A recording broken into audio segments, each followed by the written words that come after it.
Welcome, everyone, to another episode of Into the Pit. I have here Mr. Robert Righi. We're going to get to know him today and a little bit about what he does. And so, sir, I will let you tell us about you. Thank you, Kyle. Good morning, everyone. Good morning to my paranormal brothers and sisters. I'm a psychic medium. I also have a master's degree in forensic psychology and clinical social work from the University of Florida. And for 35 years, I was a criminal profiler for the state of Florida. My first experience within the paranormal field is when I was 4 years old, and I will be 67 in November. And what separates me from a lot of psychic mediums, intuitives, empaths, sensitives, is that I combine my paranormal, my psychic medium gifts and talents, abilities, and the psychological training that I've had and such like that. So I combine them together and they work beautifully together. They really, really do. They really complement each other. And so I do a lot of things within the paranormal field. I do a lot of private and public events. I have been involved in 2 exorcisms that were sanctioned by the Catholic Archdiocese of Chicago. I am from Peoria, Illinois. That's where I was born and raised. I am Roman Catholic. And then my spirituality comes from my Roman Catholicism. I don't want to convert anyone to any religion or faith. That's not what I'm doing.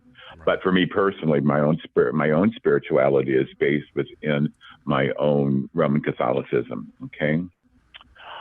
And I'm very upfront also to say that I'm gay.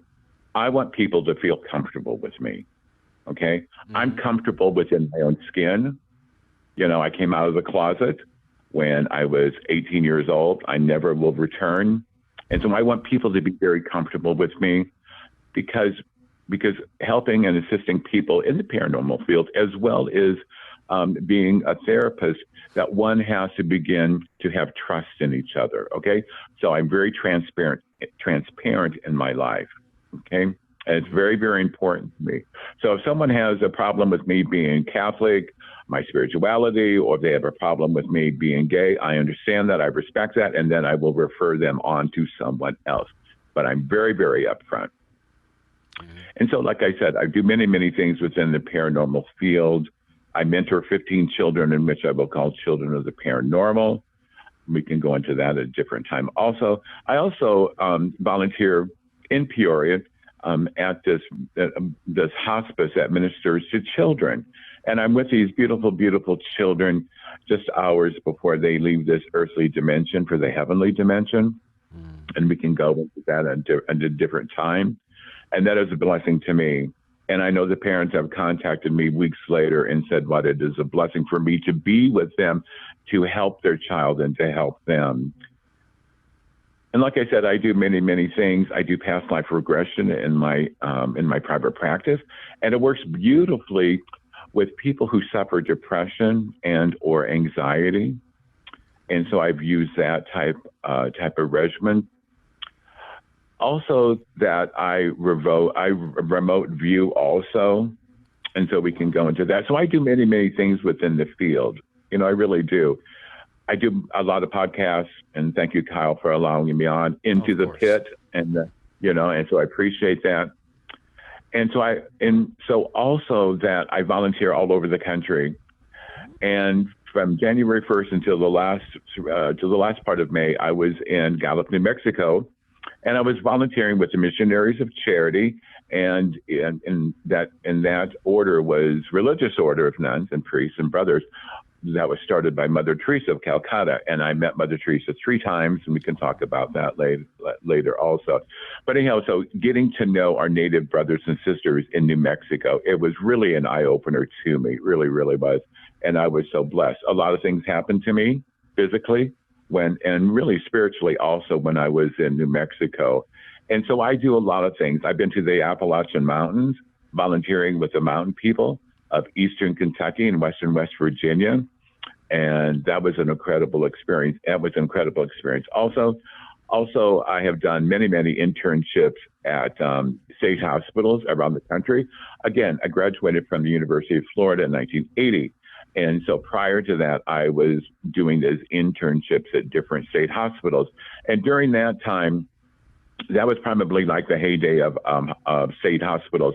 They were at their crescendo. They were at their peak, because after that, state hospitals began to close down because of abuse, a lot of unexplained deaths, and those types of things that were happening in these state hospitals. So knowing of what went on in these state hospitals and what I saw, it makes sense what people experience when they go into these abandoned hospitals, state hospitals, poor farms, as they used to call them, and places like that. So my brothers and sisters in the paranormal field, one must always remember that these people that had to live in the state hospitals were just dropped off at the gate, okay? And back then you could do that, okay? They had no choice. A lot of these children, these babies, they were normal. Okay, they were normal, but they had something a little quirky. Maybe they didn't look right, and then they were taken to a state hospital. And these children began to be mentally ill. They began to pick up behaviors, inappropriate behaviors, from people who had been there for a long time. Now, also, one must realize that at one time, children and adults were put together, and that was just horrible. It really, really was, of the abuse and stuff like that went on. And so anyhow, so when I go into an abandoned state hospital, poor farm, whatever you want to call them, I understand why people are getting scratched. I understand why people are getting their hair pulled, because God made us to be social animals. Yes. Okay, so we need that interaction, right? So exactly. If you're not going to get it appropriately, then and then you're going to grab. You're going to grab because you want to feel that. We need that human touch. You know what I mean? So I understand. Exactly. So people who go into these state hospitals, and I do a lot of seminars explaining to the folks that when they go into these state hospitals and places, that they have to realize that they're going into a place of pain, sorrow, and hell. There was no fun there, hardly any laughter. The patients were being physically abused, sexually abused, spiritually abused. That when I did my internships, they used to call them wards years ago, right. And there would be 150 people, and there would only be 4 staff. So you tell me how we can get to 150 people with only 4 workers. That's ridiculous. It's difficult at best. It is. I have seen some horrible, horrible things. I have seen ECTs and how it was used back then, and it was horrifying. They still use ECTs to this day, but you only see maybe a flicker of an eye, okay? The person is put out completely, okay? And so they don't feel the pain like before. They just turned on the juice, and you just, oh my God, it was horrible. And that was horrible. Also that a lot of people thought that children years ago, if they had something called Tourette's syndrome, they would act like they were possessed, right? So they would take their parents would take them to the state hospital and just drop them off there. They were no more possessed than what I am and Kyle is. You know what I mean? And anyhow, so they were misdiagnosed and such like that. And exorcisms at that time, years and years and years ago, were horrible. And a lot of our Protestant brothers and sisters would do these deliverances on these poor people. They were not possessed. They had Tourette's, which really mimics, being possessed. Right. People will bark like a dog and do all sorts of things. So we can talk about that later also. So I saw a lot of things in these state hospitals. Okay. One thing I must go back briefly is to the mentoring of children. My first experience, like I said, is when I was 4 years old. And at that time, I was born in 1954, so this is 1958, right? Mm-hmm. Well, at one time in our culture, in our society, there were parlor games, seances, and all that stuff, tipping tables, as they would say years ago, 100 years ago. And that was quite accepted. But then in the late 50s, it was kind of taboo. So one had to be very, very, very quiet of if somebody was sensing and feeling something, right? Right. And we always heard of the imaginary friend. Our parents would say, "Oh, a little kid will go up to them and say, 'Oh, mom,' talking to somebody or whatever. 'Oh, little Johnny, it's just an imaginary friend. It'll go away.'"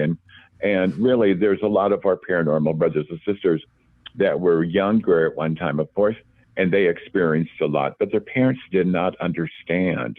It just wasn't culturally accepted, and it wasn't mainstream like it is now. Right. Right. You know. And so thank God for that. So like I said, I do a lot of things that's in the paranormal field. I do a lot of readings on the air. I do a lot of readings in person, public and private events. I must tell everyone that I do not charge for anything that I do. No. I don't charge a dime. If somebody wants to give me something, and that's fine. And a lot of times I say, a lot of times I will say, just say a prayer for me, But a lot of times when I do private parties in their homes and everything, people will collectively give me an envelope in the very beginning, and then I don't even look what's in it until I get home. Because my thing is that I want people to experience, I want the people to experience and have a good time. I want them to know who I am and what I do. Mm-hmm. Okay. And so it is a lot of fun. And when I do these house events, house parties, as I call them, it's just not for an hour or two. Sometimes I'm there 5 or 6, 7 hours. Wow. People will bring food, they'll have booze and whatever. And so, so it's really, really a very, very good time. So again, I have learned over these years to use my talents and gifts very wisely and appropriately. Mm-hmm. And I know that people want to talk about Ted Bundy. Right. I mean, there are other serial killers out there. Jeffrey Dahmer, the son of Sam, numerous people. The American Ripper. I don't know, Kyle, have you ever heard of the American Ripper? Was that the guy that was in Chicago that I think he opened up Yeah. a hotel or something? Yeah. Oh, yeah. Uh-huh. Yeah, Okay. it is. Well, Jeff Mudgett. Yeah, Jeff Mudgett is H.H. Holmes was his name. H.H. Holmes. There you go. People believe that H.H. Holmes was a serial killer in England, and he had left England and then came here. Jack the Ripper in England, and he came here. Right. And but anyhow, his great grandson Jeff Mudgett is a friend of mine. Do you know who Jeff is? No. Yes. Oh, Jeff is everywhere, and Jeff is a good friend of mine.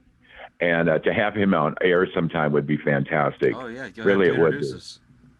I will very much so. And so anyhow, there's been serial killers over the years and everything, but Ted Bundy really stands out. A lot of it has to do with it was sensationalized all over the country. Mm-hmm.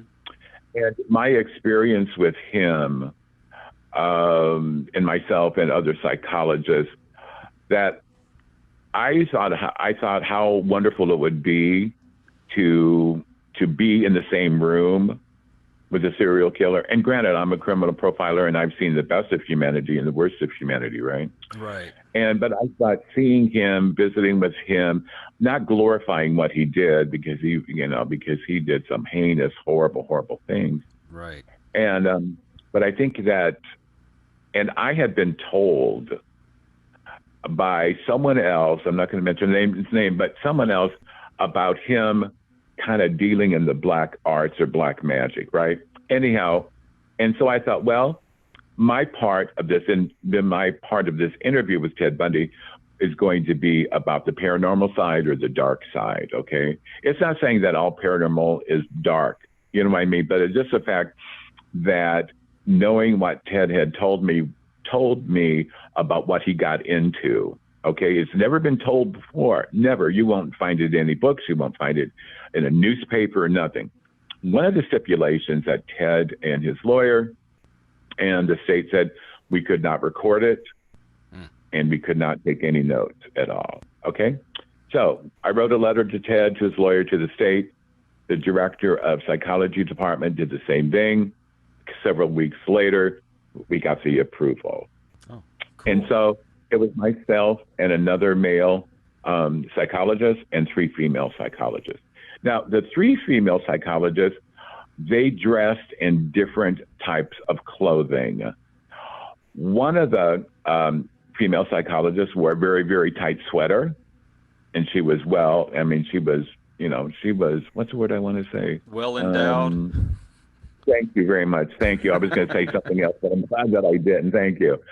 And the second one, she was dressed in a work suit. Very, very nice, very beautiful. All these women were beautiful. That in the psychologist. So the second lady, the psychologist, was dressed in a work suit, very nice, and the other one came in gym clothes. Okay. Okay. And myself at that time, of course, being in the 80s, it was khakis and it was pastel shirts like you saw in Miami Vice, right? Right. Anyhow, so that's what we were dressed in. But anyhow, so we got permission. 2 weeks later, we went to Rayford State Prison, which was only about 50 miles north of Gainesville. Anyhow, we went there. We waited 5 minutes, and the door opened. And even before that, boy, let me tell you, and my brothers and sisters in Paranormal Field who are listening to this, I could feel evil coming towards me. Wow. I really did. And when the door opened, of course, in any prison or state hospital, you can hear the clanking of the shackles and everything like that prior to that, right? But just to be in that same area with pure evil really affected me. And so he came into the room, and he's very charming. He's very charismatic, and he's good looking. And so he sat down and shackled and everything. There were 4 guards there and such. And we were like 5 feet away from him. So just imagine being 5 feet away from pure evil. This man with his hands, who are shackled at that moment, had knives in his hand at one time, cutting, butchering, dissecting women. And for a moment, we just looked at him in awe. But on the other hand, we did not want to feed into his ego either, because he was an egomaniac. He really, really was. Very narcissistic, you know. And so we didn't want to play into that a lot. But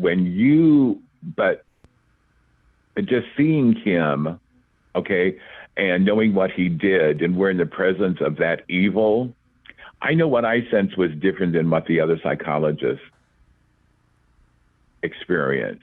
Right. Totally different. When Ted Bundy looked at me, I saw nothing but dark. His eyes were black and evil. But when the other psychologists did not see that whatsoever. Also, when Ted Bundy was talking to me, he began to sweat and kind of was very uncomfortable. But with the others, he was more in command and really tried to direct the questions instead of the psychologist. Right.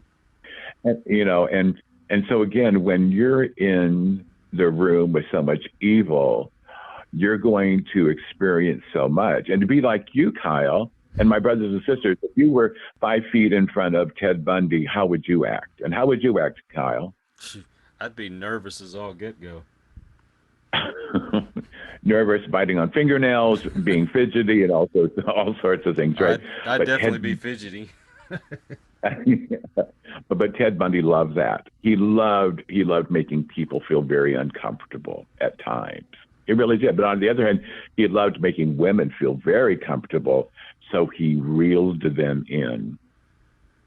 Anyhow, having that experience with Ted Bundy, with pure evil, and there was a lot of things that we can talk about at a later date if you want to, of course. Because of what I experienced.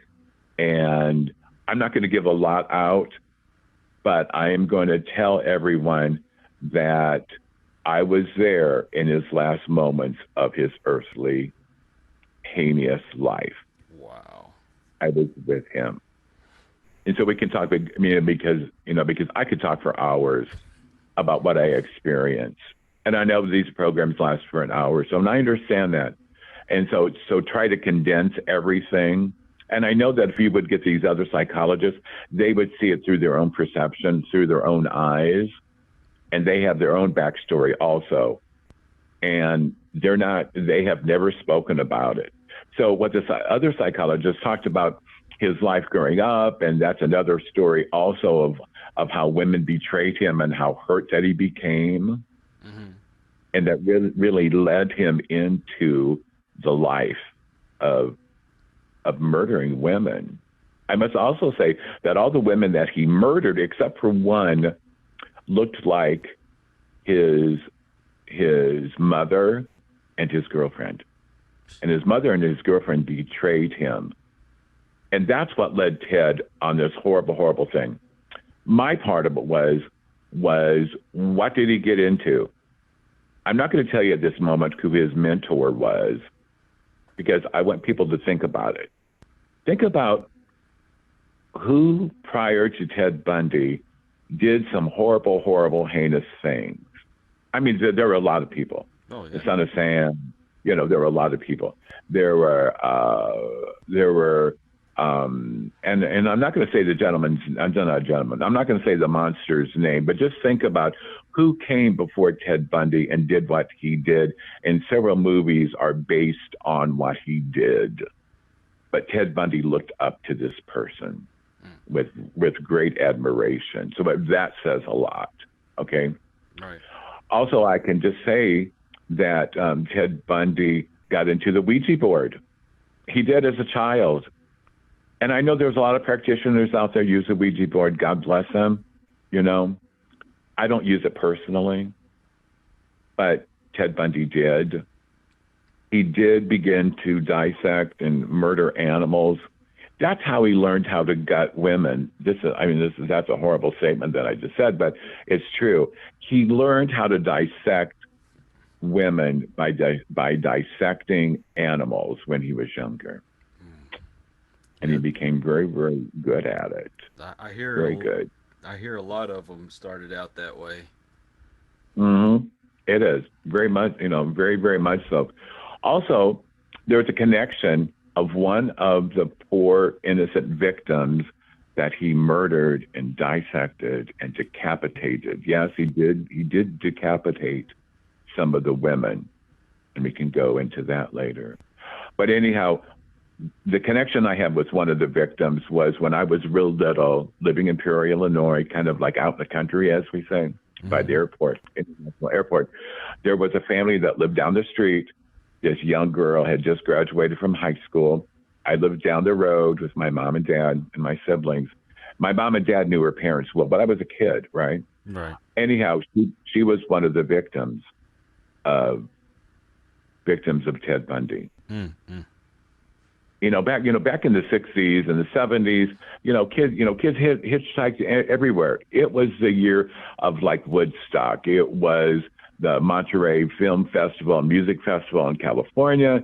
It was the hippie movement in the Summer of Love and all that stuff, right? And so kids just hitchhiked. They did. A lot of people went to the Pacific Northwest, or they went to San Francisco was a place to go to. California was a place to go to, or in Woodstock would have been in New York. But it's just the fact that kids just hit the road. They didn't have a damn dime to their name, or the window, or whatever. And but they just hitchhiked, and that was the norm of transportation if you didn't have bus fare or whatever or car, Right. And but anyhow, and we can go into that later too, because that connection of when I found out really, really, really, it changed my life in many ways. I guess having that connection, knowing this young woman who was murdered, dissected, burned, tortured, raped, and knowing her just knowing her just briefly. I was a young kid, like I said, and she was in high school, and then she graduated, and so she was much older than I was. But to know that she lived right down the road and that I had talked to her several times, Right. so I have that connection. So that was with Ted Bundy, and so my career within the paranormal field and the realm of psychology, to me, it really works beautifully. It really does, In my, in my experience, like with Kevin, who needed to have an exorcism, and how Kevin, we can talk about that later also. But Kevin had heard about me by these people that were at a baseball game in St. Louis, Missouri, and he was just sitting in front of them, and they were talking about me because they heard me on a podcast, and they had, that I have, and I always give my telephone number out. I always do. So everyone has my telephone number from here to United Kingdom and Australia and wherever. But anyhow, so then, so he turned around and he got the number from these folks about me. Mm-hmm. And 2 weeks later, I got this call, 3:00 in the morning. That's not a good hour to do anything at 3:00. Right. Except for sleeping. And so anyhow, so then Kevin called me, and it was one of the most, probably I would say, the top 5 horrifying experiences that I've ever had. Mm. And so we can go into that, because that would take like 2 hours to really get into it. And for me to begin to talk about it and then just stop, it just would not, anyhow. Yeah. So we can talk about that later also. Well, I'm thinking. Okay. And what I'm thinking is maybe we could have a couple of more interviews like this and just get in specifics of each case, and because I think people find that fascinating. Right. So just let me know when. I can talk about Ted Bundy. I can talk about the exorcism of Kevin. I can talk about the exorcism of Vivian. Let me tell you about Vivian, a woman who lives in Southern Illinois. Mm-hmm. And I can give their first names, but not their last names because of confidentiality. Right. And so Kevin lived about 4 hours south and west of Peoria in a little bitty town close to the Mississippi River. Okay. And Vivian even lived further downstate. Vivian probably lived 6 hours from where I live. Hmm. Vivian's case is totally different. Totally different. Vivian was born and raised in a satanic home. Oh, no. They were Satanists. Now, I know that some Satanists will say, well, we don't kill and we don't maim and anything like that, and so you'll get a lot of versions from other Satanists of what they do and don't do.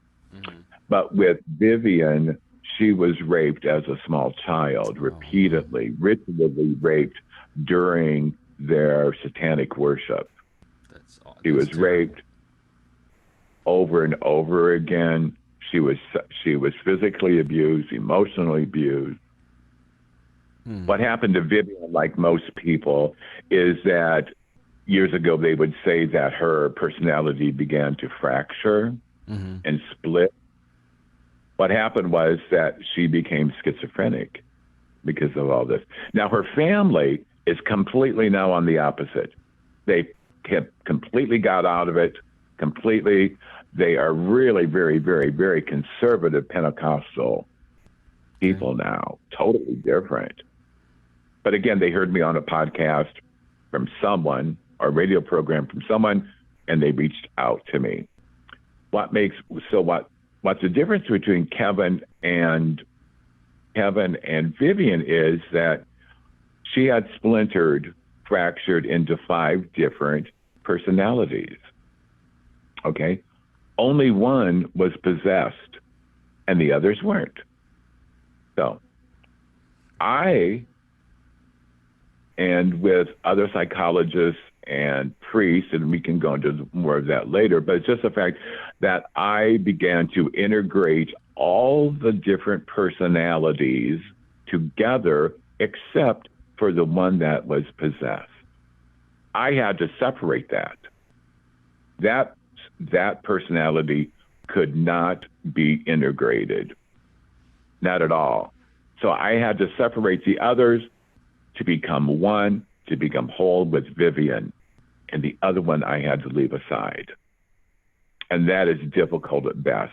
It is. It's so much easier, even like with Sybil, had 30, 40 different, personalities and whatever. Yes, but to integrate them is a lot easier. But to leave one aside, it is most difficult. So Vivian's exorcism. Go ahead. I was going to ask you, Now, if you have somebody with schizophrenia and you've got one of the personalities that's possessed, is that an actual possession or is that just a state of their mind? Or how would that work? This one personality being possessed, but the other's not.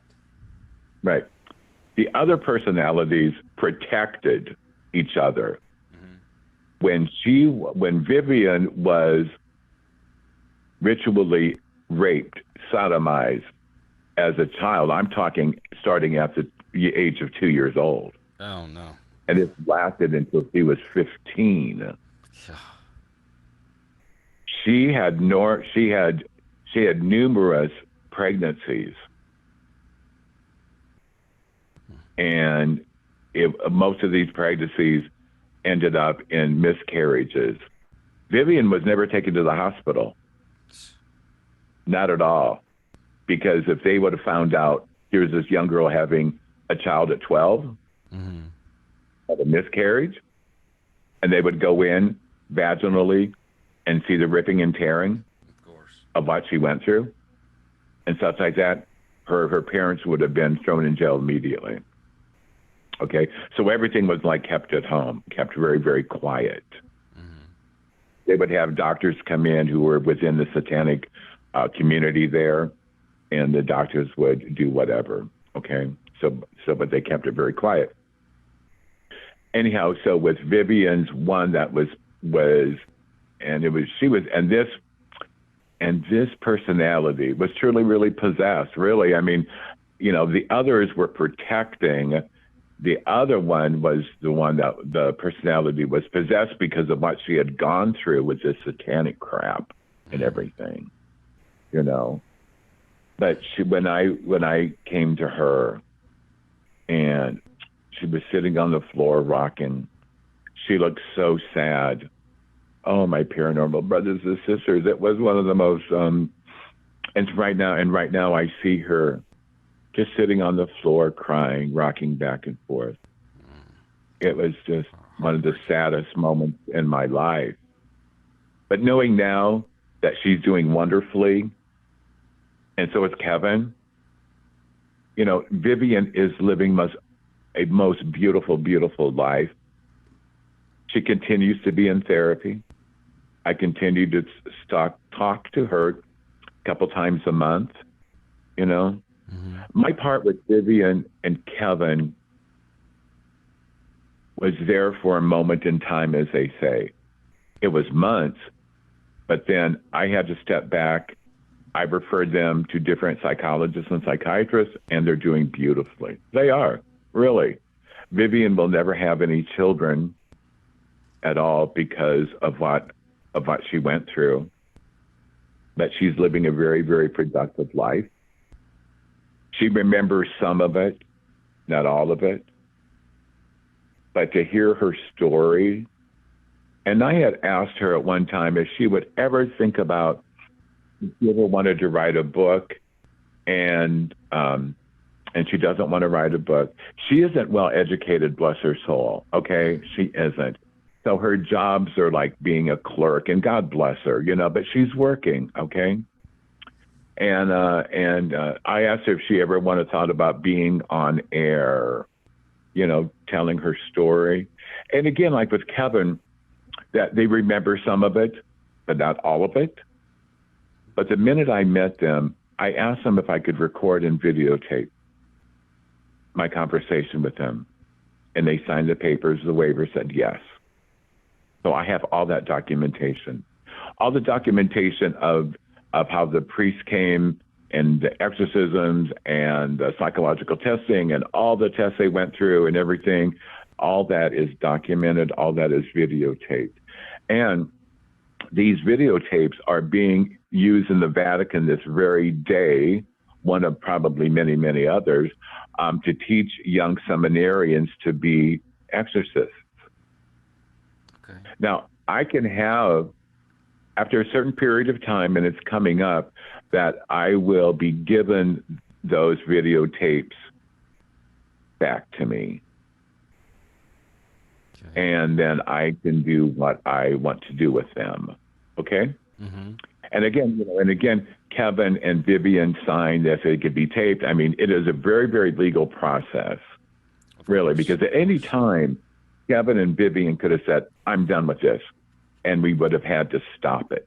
Okay, if we had to use restraints during the exorcism, we had to have that signed off prior to that. Yes, I give Robert and Father Michael, and let me say, Father Michael. I don't know if you know who Father Michael is. But Father Michael is the one who Zach Bagans called into the demon house in Okay. Indiana. Yes, yes. Okay. Okay. So Father Michael is a good friend of mine. Anyhow, so he and how I met him was through Kevin. We went when we went to Loyola University Hospital. Okay, and I can go into more of that. And so all the psychological testing and everything had to be, upfront and transparent, and it was. And but with Vivian's, it took longer because of her mental illness. It took longer. Took longer time being in the psychiatric hospital, you Mm-hmm. know, and me and how and anyone who goes to a counselor, there has to be trust build up, right? Of So course. me knowing Kevin wanted me there during the exorcism because we had history, as they say. Okay, Kevin reached out to me. He knew that I was going to help him, so that trust was there already, right? Right. And oh, I'm sorry, hold on. And then with Vivian's family reached out to me. And so there was already that and I went down and visited them many, many times. And so there was that trust also that was built up. So I was asked to be in the room of both of these exorcisms. Mm-hmm. And let me tell you, my brothers and sisters, that even before they started, the stench of death, the stench of sulfur, the stench of rotting flesh and of death, vomit, feces, rotten animals being, I mean, it was just horrifying. It Mm-hmm. really was. And with Kevin, even prior to me going to Kevin's home with a Monsignor, what I experienced in my room, and like I said, I was 4 hours away. It sent chills down my spine because when the evil one says to you in this real guttural voice, Robert, I can be in your room before your heart beats again, and you don't want that. The cackle, the sound, the guttural voice. And even in my room, I began to smell the stench. Oh no. And here I was 4 hours away. Jeez. And so I don't want to get into details because we can do that another time. But both exorcisms were different, but then yet the same. But the bottom line is that both of these people are doing beautifully. Oh, They really, good. really are. They're doing wonderfully. Good. So Uh, so go I, ahead. I kind of like to go back and elaborate on a few things. First Sure. off, you mentioned about as a human, we need other human connection. We need that interaction, Right. and unfortunately, that seems like that has been almost taken away from a lot of us because of the pandemic and all. But Right. you have me personally, like when I go to the Walmart or whatever grocery store, and they have Hmm. the self checkout lines. Right. I don't care if there's 10 people in a line for the cashier, and those Right. machines are wide open. I've got to go I'll stand in line because I like that interaction with people. It's Right. I, I I just don't know how anybody could want to stay separated from people, and I guess because I'm Society. a very personable kind of type Right. person, but Right. I find that to be essential. And Hmm. also, you had talked about the Tourette's and things like that, and people thinking that Right. you're possessed because you have Tourette's. Uh, I I know that epilepsy is kind of works the same way, except you have no recollection of what you're doing when you're having a seizure. My father Right. had epilepsy, and Okay. I mean the way he would wake up in the middle of the night and the things he would scream, um, Mm-hmm. or say like when I was younger and I would help him with his air conditioning business during the summertime.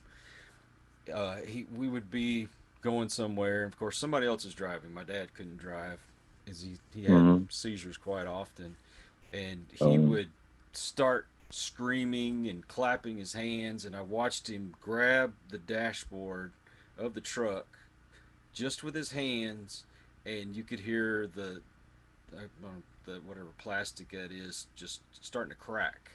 So right. Oh, yeah. Their strength during when right, somebody begins to have a seizure is incredible. It really, I exactly. mean, it magnifies 100% of their own strength before they go into the seizure mode. It is very true. It is.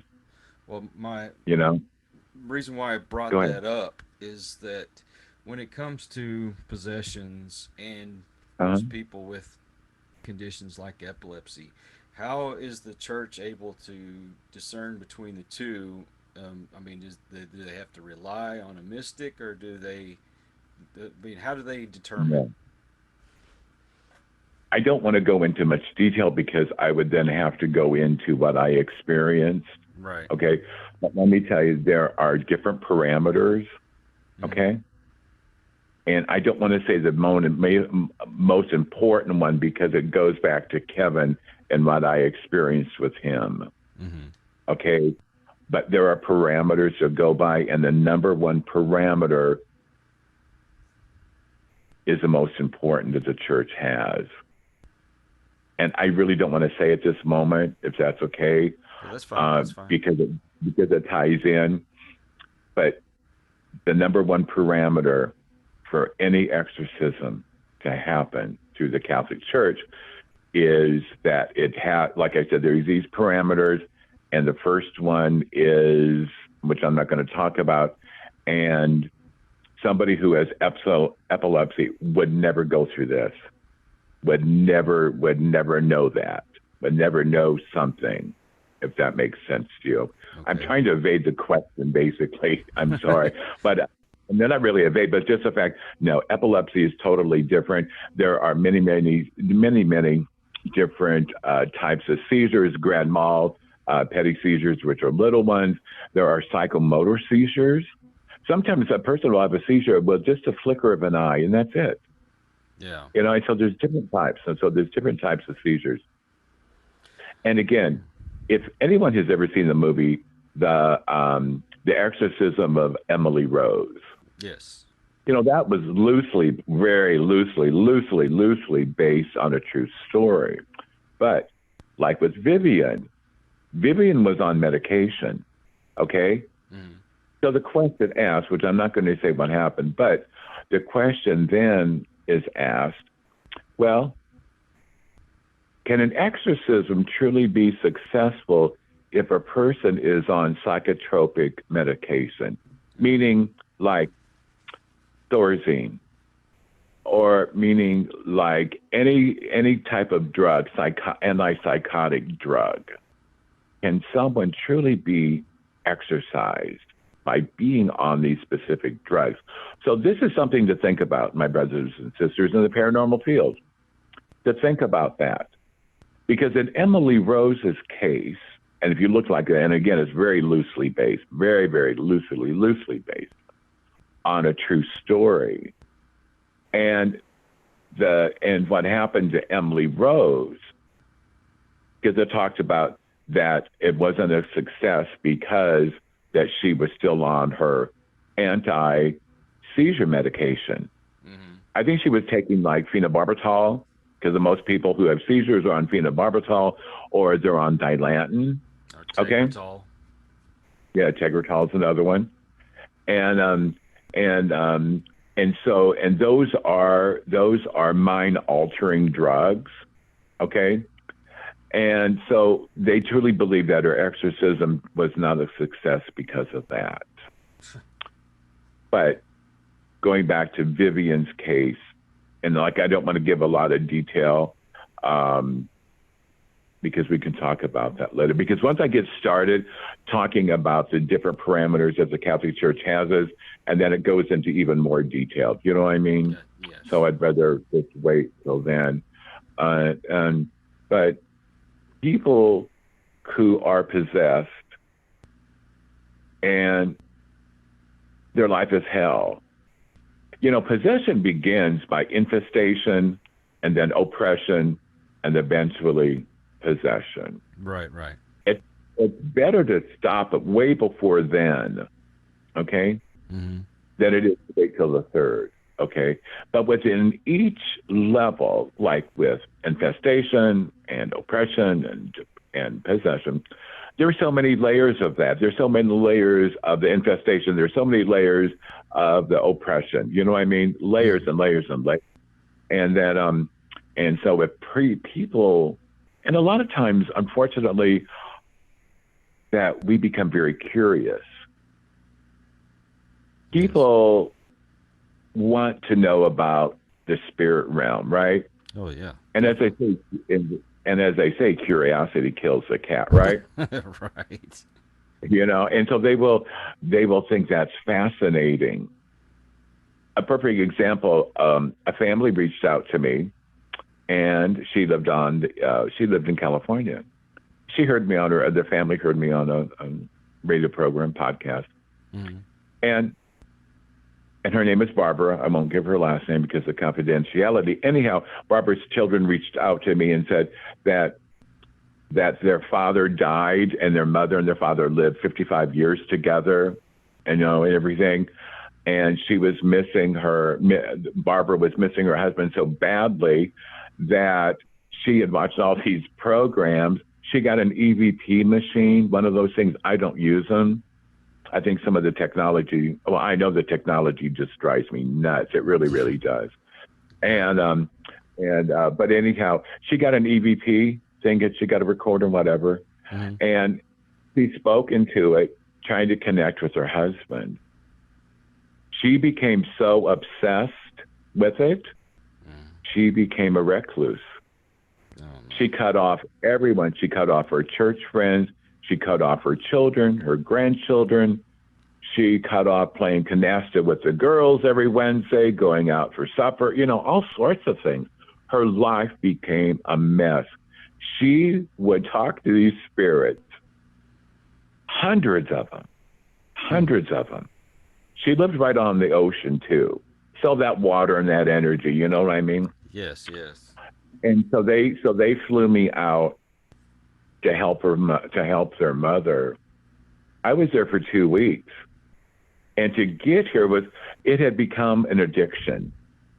And if anyone knows how difficult it is to get off the booze and the drugs or the food or the sex or any obsession with anything, but just imagine that if you were grieving so terribly for your loved one, you would spend almost 24 hours a day. She was getting less sleep. She was in bad physical shape, and mentally she was. When I met this woman, she looked older than really what she was because she wasn't getting any sleep. She would talk into this machine, and these spirits are just wild with her. They really, really were, and they had become her friends. That become her social life. Right. A lot of the spirits that were coming through were demonic because they required her. Oh, you don't like me anymore, so now you're gonna. They were like class A EVPs, or that's what people say, whatever. Right. But these are so crystal clear. They really are. I don't know if it's because of the ocean, because of the energy, water, as they say, and such like that.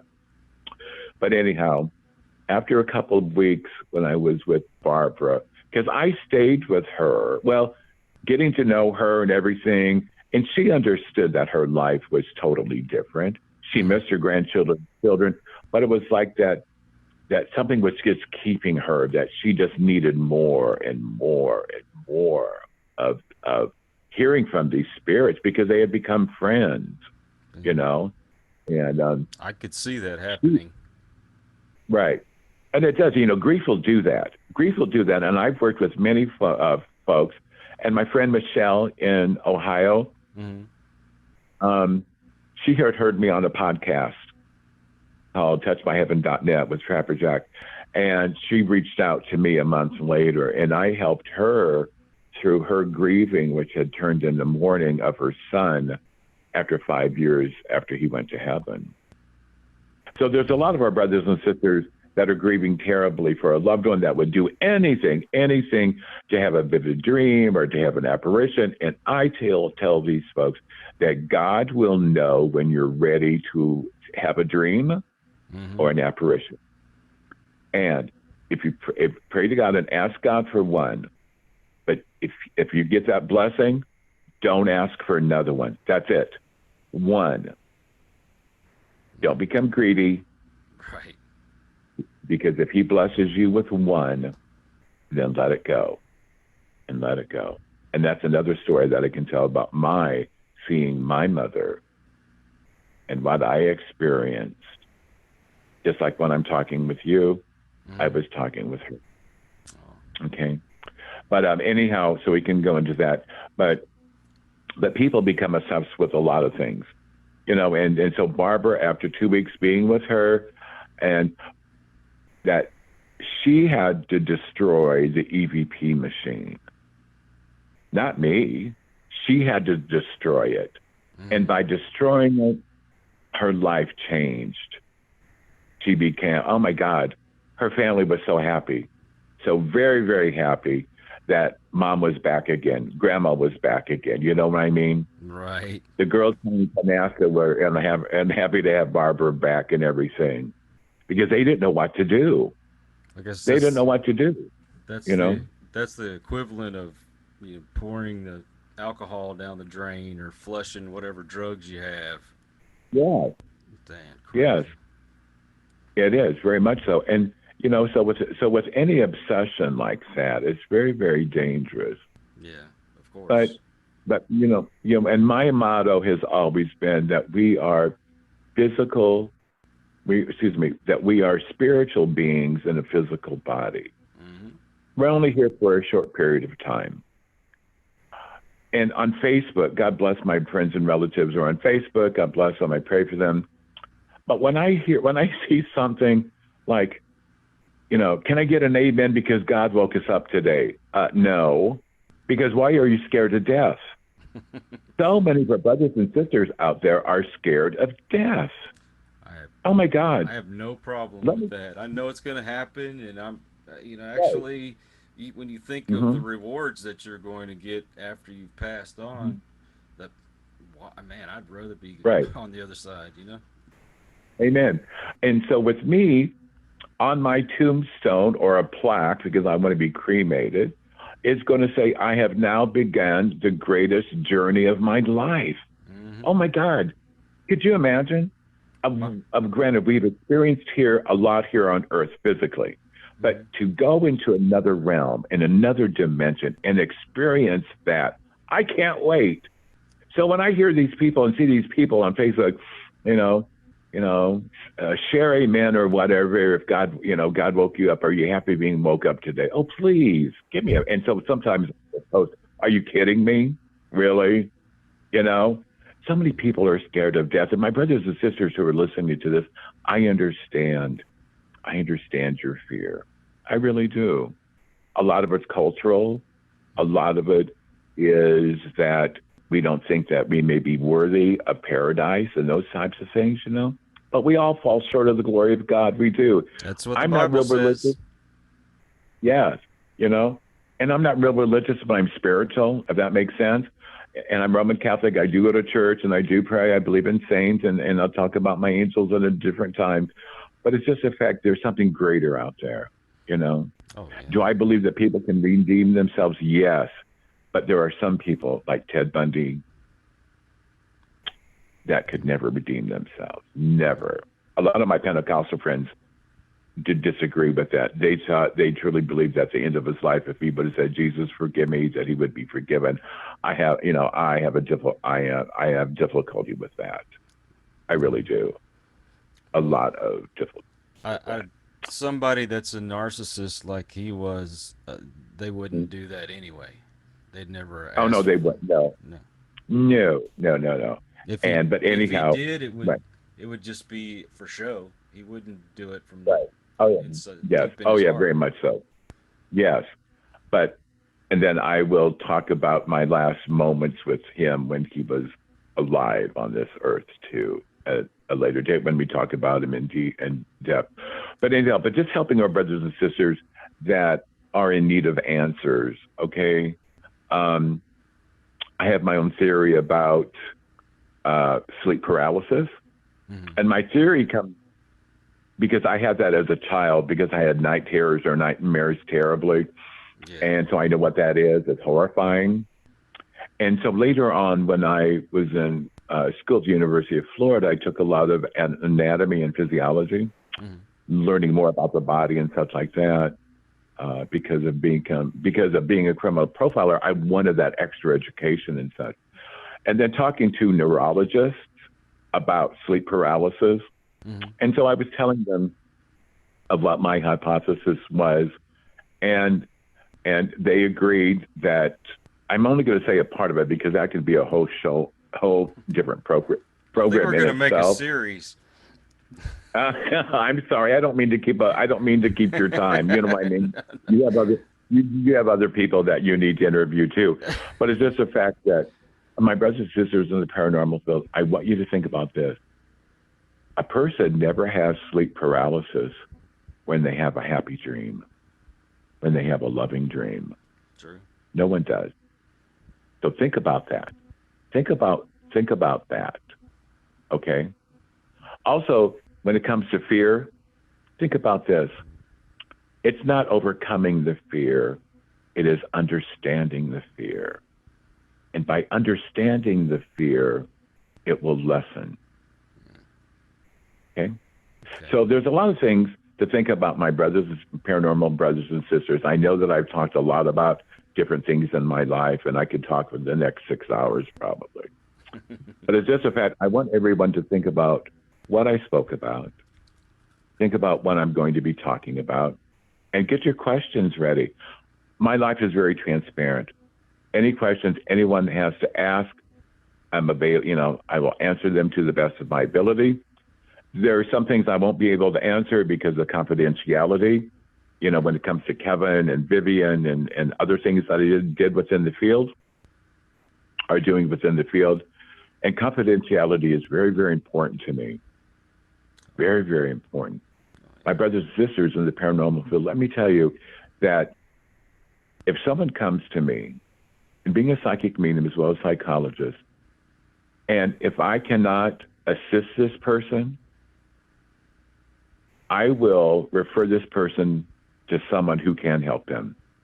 I leave my ego at the door, even 10,000 miles away from the door. You know what I mean? Yeah. It's not all about me. It's not all about us. It's about the people that we are assisting. Okay? Of That's very, course. very important. That's what I tell Also, anybody getting into the paranormal. If you're going to be an investigator and you're going to do people's houses, that mhm, you do it for the right reason. Do it because you want to help right. folks. Don't do it because you think you're going to get on TV and be famous one day, or Right. anything like that. And It's that's all very about true. helping people. It is. And also that sometime we can do a program about that there's a difference between residential investigating and abandoned building investigating. Of course. And we can go into that also because it's a different dynamic, of course. It takes different type of skill Hmm. and such. So we can talk about that. I know a lot of people like to go, like to do both, but what happens is that people, anyhow, so that's another story in itself. Okay, so just think about that and we can talk about that. So again, it's not that I'm better or greater than anyone else because I'm not. I am who I am. God has blessed me with these abilities and gifts. he blessed me for being very personable with people. Sometimes I need to be very um, honestly brutal with folks Mm-hmm. and say, listen, this is what you need to do, but it's your decision, not mine. I always give people two options: take this path or that path. But again, it's your decision, not mine. It's your life, not mine. I will help you on your journey, but I'm not going to sit there like some psychic mediums will say, "Well, this is what you need to do." No, no, no. Please, you open yourself, or you're pigeonholing yourself. Because Exactly. if that doesn't work out, then what are you going to do? So for me, I always give them options. Take this path or that path. But again, it's always your decision, not mine. It's your Exactly. life, not my life, That's right. you know? That's right. So there's a lot of things that we can talk about, Kyle. And, so just let me know when you want me back on. Of course. Yeah, we'll And we'll again, uh we'll work out a schedule because I have a feeling yeah, we probably got a few weeks worth of stuff to talk about. that's fine. That's fine. And I appreciate you reaching out. I'm sorry last week when I kind of just like, I forgot about it. I had to do other things. Anyhow, That's all right. anyhow, I'm forgettable anyway. So, no. So, anyhow, so there's no excuse. But let me tell you, my brothers and sisters in the paranormal field, there are wonderful platforms to go to, okay? Very, very wonderful platforms like coming to Kyle's Oh, or do you know what? And I'm looking forward to how I met Kyle is I just kind of stumbled upon you and Drew together, right. you know? My buddy Drew. Well, yes. And so I'm looking forward to being on his program also sometime, and I believe that God puts us where we need to be at any given time. I really, really do. And so I'm here to tell my story, my journey, and I know there's a lot of our paranormal brothers and sisters who are still in the closet, as they say, in the paranormal closet. Well, my friends, it's time to come out into the light. That's right. Let your light shine. Let your abilities, don't be scared of your abilities. Don't be culturally scared. Okay, please allow yourself to venture, look into these abilities. Okay, look into them, embrace them. They are a true blessing. Instead of hiding them, let them shine. And by letting your abilities to shine, you can help so many, many other people. Hmm. Thank Well, you, Kyle. of course. Now, Robert, how can people follow you or get in touch with you? Mm. Okay. And somebody said, Robert, you really need like my own like web page or something when it comes to like paranormal stuff or stuff. But I don't know how to do that. I really don't. I don't. I don't know how to do it. I don't have a clue. But anyhow, please, my telephone number is 309-213-0325. 309-213-0325. So please reach out to me if you just want to talk. If you're having a problem, a situation, please call me. Okay. My Hmm. phone is on 24/7. You can text me. And like I said, I do programs here within the United States and also from the United Kingdom. In fact, I'll be doing one from the United Kingdom on Wednesday. Oh So my I'm looking goodness. forward to that. And also, let me tell you, I have friends who are Muslim, and they are paranormal investigators in Saudi Arabia. Oh wow. And sometime it would be great to have Ahmed and interview him. Okay, because within the Book of Quran, it is okay, and Islamic law allows spirit investigation, Hmm. but not magic. But not magic. Okay, Gotcha. and it is incredible to hear a Muslim and get the EVPs in Arabic. Really, or sometimes they will Wow. come. Sometimes they will come over in English. You know what I mean? Hmm. It's just fascinating. And so to have Amir sometime, and also just briefly that I have been helping 5 military men and women who are suffering from PTSD. Yes. All they have in common, of course, they were in Iraq or Afghanistan or Kuwait. And what all of them have done is they have taken something from a home, or they have taken something from a store, okay? Mm-hmm. And also the people, the inhabitants curse them with the evil jinn, okay? And and several years ago, oh, probably 6 years ago now, that someone had heard me on the podcast, and he lives in Aledo, Illinois, which is right on the Illinois, it's right on the Mississippi River. Mm-hmm. And so anyhow, he reached out to me, and he said, and I said, listen, this is what I'm saying. This is what I'm sensing and feeling is that, yeah, you were in the Gulf War and everything, but you had taken something from somebody, or you stole it. And by doing that, you have caused the jinn in your life. And you can pray to Jesus. I'm not trying to be any disrespectful to God at all, because I'm a Catholic Christian, right? But you can ask Jesus to remove this jinn, and it won't work. It won't work at all. It won't. So I've been taking and learning about the jinn and how to use phrases from the Quran, because even in the Quran, they have a chapter. The Prophet has a chapter dedicated to the exorcism, or the getting rid of the jinn, the evil jinn. You know.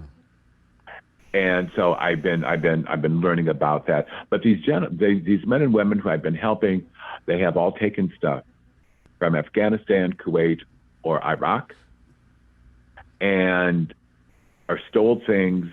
They have been cursed by local inhabitants, and that's why they have PTSD. Is because the jinn is attached to them. Okay, So and don't steal anything. Yeah, really. So don't steal anything, please don't. Okay. But talking with them. So after I helped his name is Luke, and Luke was a sergeant in the Army.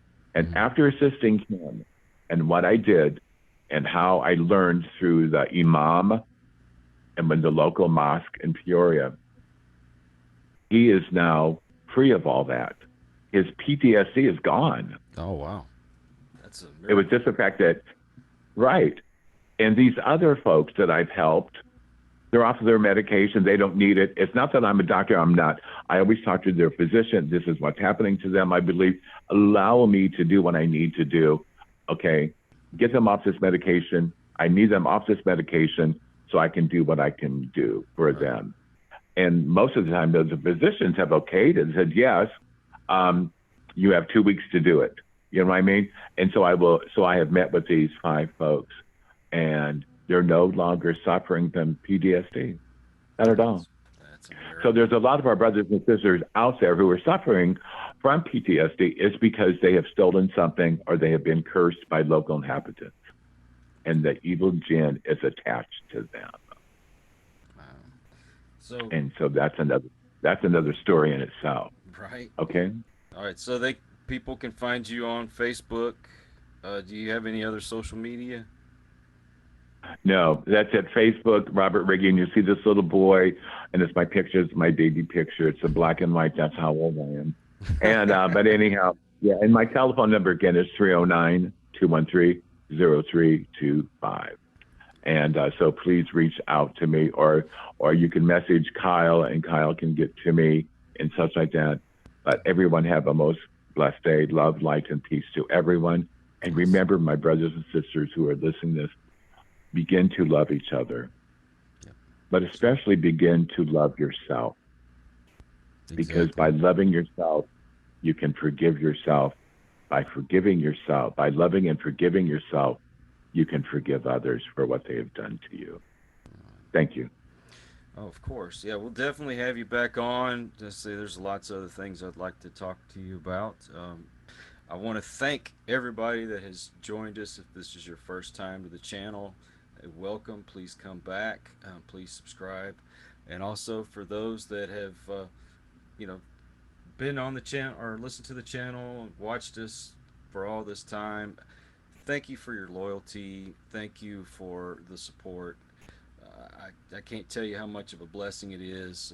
We're starting to pick up subscribers pretty quickly, and I want to thank all of you for doing that. That means a lot to me. And please come back for more. And till the next time, take care and peace. Po boy.